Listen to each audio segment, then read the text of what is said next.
ये काली पैंट और सफेद शर्ट भैया से निवेदन है कि वो नीचे उतर पार्टी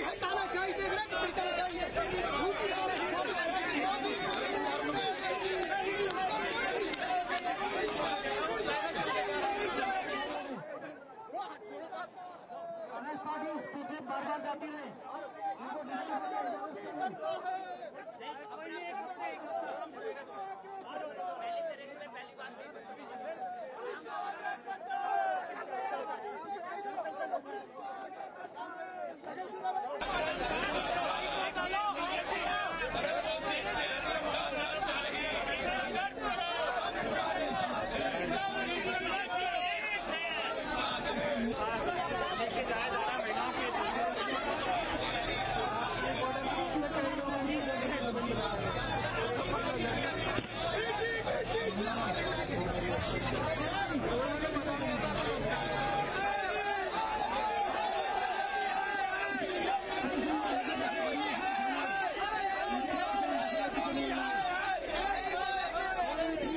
आज यहाँ पे कांग्रेस कार्यालय पर हम सब साथ मौजूद हैं क्योंकि जो नाइंसाफ़ी करी जा रही है सरकार की कांग्रेस पार्टी के खिलाफ, सोनिया जी के खिलाफ, राहुल जी के खिलाफ, तो इसको तो हम वेंडेटा पॉलिटिक्स ही कहते हैं। इतने सालों से एक इशू को आपने जला के रखा हुआ है।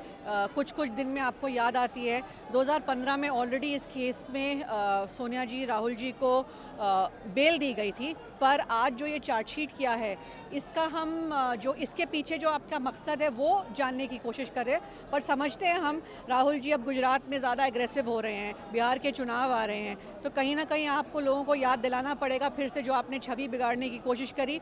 और जिस तरह की धाराएं ईडी ने चार्जशीट पे लगाई है, मैं सिर्फ यही पूछना चाहूँगी कि आपने कहा प्रॉपर्टी को हड़पने की कोशिश करे, कोई भी प्रॉपर्टी, एक भी पैसा राहुल जी या सोनिया जी के पर्सनल नाम पे क्या ट्रांसफर हुआ है, इतना ही कहूंगी मैं, इससे ज्यादा नहीं कहूंगी। हमारे लोग आक्रोशित हैं, जनता आक्रोशित है, कांग्रेस का कार्यकर्ता आक्रोशित है। एक 12 साल के फर्जी केस में आपको 365वें दिन याद आया चार्जशीट दायर करने के लिए। चार्जशीट में आपने मनी लॉन्ड्रिंग का केस लगाया है, उस केस में जहां पर एक पैसे का लेन देन नहीं हुआ, एक एसेट ट्रांसफर नहीं हुआ, उस केस में जहां पर यंग इंडियन एक नॉट फॉर प्रॉफिट कंपनी है जो कि सेक्शन 25 के अंतर्गत है, वो अपने किसी शेयर होल्डर को एक नए पैसे का मुनाफा, सैलरी, डिविडेंड कुछ नहीं दे सकता है।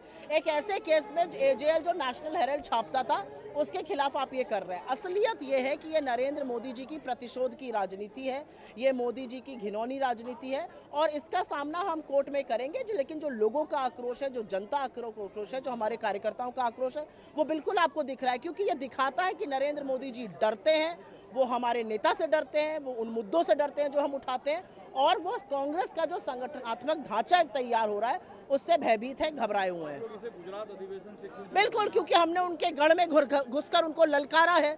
और असलियत यह है कि गुजरात का एक बहुत सक्सेसफुल अधिवेशन हुआ, नरेंद्र मोदी जी के चूल्हे हिले हुए, उनको पता है कि यहाँ पर दिक्कत होने वाली है। बिल्कुल, आज भी गुजरात में। और राहुल गांधी जी वो शख्स हैं जो ना आपसे डरते हैं, ना आपसे धमकते हैं। आपने 50 घंटे ईडी से पूछताछ कराई, या 500 घंटे और करा लीजिए।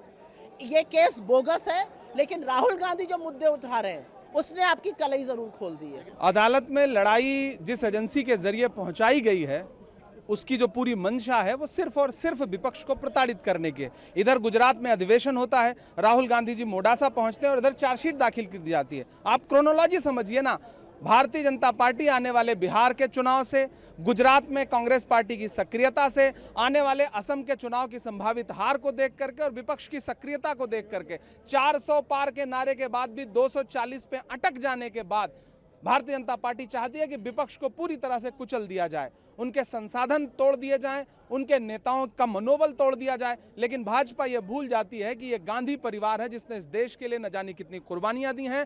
आप गांधी परिवार पे आरोप लगाते हैं, वो एक गांधी परिवार वो परिवार है जिसने अपनी निजी संपत्तियां इस देश के लिए दान कर दी हैं। आप उस पर इस तरह के आरोप लगाते हैं, ये बहुत शर्मनाक है और इसके खिलाफ पूरे देश में आज कांग्रेस पार्टी प्रदर्शन कर रही है। तथ्यों के आधार पर आप देखिए, उसमें कोई दम नहीं है। ये बिल्कुल पॉलिटिकली मोटिवेटेड केस है जिसको लंबे समय तक खींचा गया।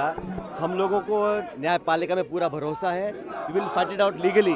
लेकिन आप समझिए, जिस एंटिटी में कोई ट्रांजैक्शन नहीं है, कोई लेन देन नहीं हुआ, 1 रुपये का कोई इसमें अदला बदली नहीं हुई है, और जानबूझ के पॉलिटिकली राहुल गांधी जी और सोनिया गांधी जी को टारगेट जो करने का काम किया है, ये पूर्णतः द्वेषपूर्ण भावना से कार्य किया गया है। लेकिन मैं जानता हूं कि देश के लोग समझ रहे हैं इस बात को कि अपने प्रतिद्वंदियों की आवाज़ दबाने के लिए अभी हम लोगों ने गुजरात में अधिवेशन किया था, पार्टी को जिंदा करने के लिए पूरी ताकत लगा रहे हैं, वो उनको नागवार गुजरा है। इसलिए केंद्र सरकार ने जानबूझ के बहुत ही विंडिक्टिव ये कदम उठाया है। इसको हम पॉलिटिकली टैकल करेंगे, लेकिन लीगली भी टैकल करेंगे। मुझे पूरा विश्वास है हमारी न्यायपालिका के ऊपर।